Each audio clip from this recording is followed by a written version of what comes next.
Madame Lienemann. Oui.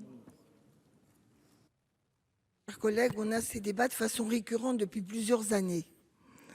Puisque depuis plusieurs années, on voit que des tensions et une incompréhension peut s'opérer entre une partie de la population, jeune ou pas jeune d'ailleurs, et nos forces de l'ordre.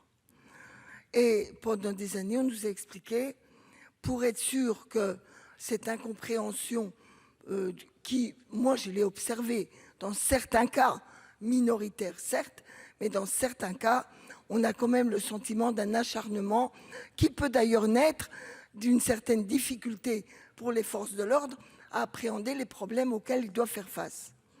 Alors pendant un moment, on nous a dit qu'il y aura les caméras embarquées là, qui vont permettre de donner des garanties.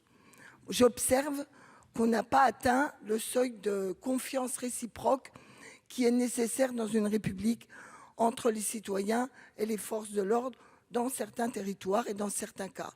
Je ne vois pas pourquoi on ne pourrait pas expérimenter, mettre en œuvre des processus qui existent ailleurs, qui ne sont pas de nature à enlever l'autorité aux forces de police à partir du moment où elles sont généralisées et que ça devient une pratique reconnue. On verra d'ailleurs que dans certains cas, les gens exagèrent parce qu'il n'y a pas autant de contrôle qu'on le dit.